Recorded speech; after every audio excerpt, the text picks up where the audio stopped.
Dicko, how proud are you to be involved in this exciting venture?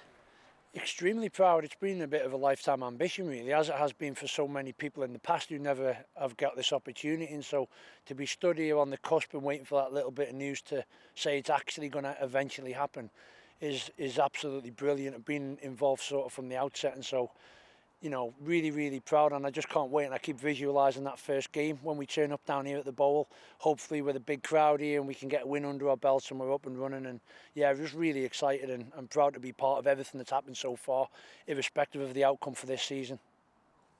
And a lot's been going on behind the scenes at the moment, but it's actually starting to happen out of the balls. Rolling, if you pardon the pun, with tonight, the first training selection session. Yeah, this is where we kick into gear here. I've been involved in a lot of the stuff behind the scenes, but this is the reality for me. This is the bit I want to be involved in, the football, get on the field working with the players, and start building a squad of players that we think can win the league if we enter into one this season.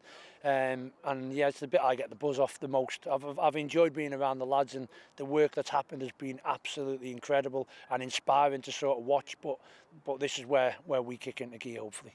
Like Bassi, you've been involved in Manx football for a while. How's this going to be different from what you've seen before and worked in Manx football previously?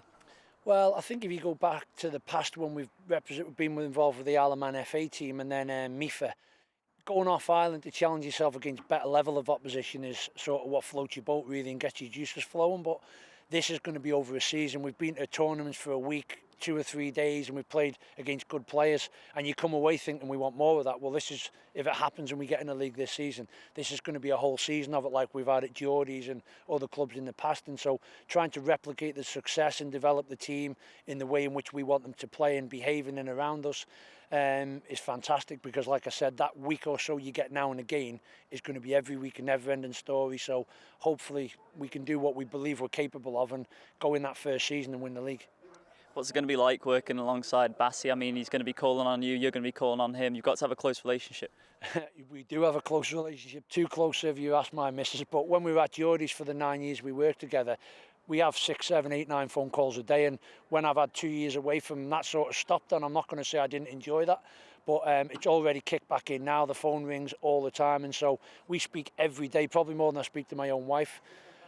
So yeah, it is what it is, and that's part of what made us good together. We like to get things right, discuss every angle and try and make sure we come to the right conclusions when we're making decisions. And this evening, what are you going to be looking for? It's about the lads turning up really, and the nice thing for us is to stand back and watch. We're here to let them show us what they've got to offer and bring to the table, and we can then pick a squad of players that gives us the right balance in everything we're looking for. But attitude, it's about attitude. Who's in what condition, who's going to turn up here and leave tonight making us think, oh God, he surprised me, he did well. And the beauty of that is we don't have to do anything. It's entirely down, it's just sat on their shoulders to do that. So